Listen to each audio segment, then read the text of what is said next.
আসসালামু আলাইকুম। বঙ্গ জননী টেলিভিশনের পক্ষ থেকে সবাইকে স্বাগতম। আপনাদের সাথে আছি আমি মোসাম্মত ও মিম আক্তার।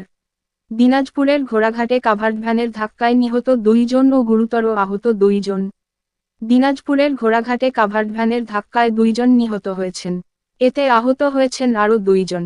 সোমবার 30 সেপ্টেম্বর সকাল 7টায় উপজেলার গোবিন্দগঞ্জ আঞ্চলিক মহাসড়কের রানীগঞ্জ বাজারে এ দুর্ঘটনা ঘটে। এই সময় কাভার্ড ভ্যানের চালককে আটক করা হয়েছে। নিহতরা হলেন রংপুরের পীরগঞ্জের কুমারপুর চৌত্তরা গ্রামের মৃত আফজাল হোসেনের ছেলে মাছ ব্যবসায়ী আব্দুল গফফার 68 এবং দিনাজপুরের বিরামপুরের কোচগ্রামের ওমর আলীর ছেলে ভ্যান চালক আনোয়ার হোসেন 50। আটক কাভার্ড ভ্যান চালক সিদ্দিক শহরের রামনগর মহল্লার শেখ ওসমান আলীর ছেলে।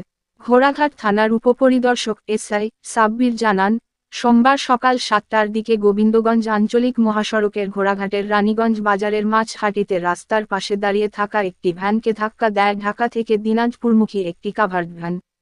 মাছ ব্যবসায়ী আব্দুল গফফার দুর্ঘটনাস্থলেই নিহত হন। রিকশাভ্যান চালক আনোয়ার হোসেন আহত হন। তাকে উদ্ধার করে ঘোড়াঘাট উপজেলা স্বাস্থ্য কেন্দ্রে পাঠানোর পর তার মৃত্যু হয়।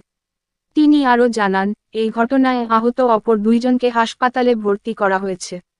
কাভার্ড ভ্যানটি জব্দ করা হয়েছে। চালক সিদ্দিককে আটক করা হয়েছে। এই ঘটনায় আইনি প্রক্রিয়া চলমান।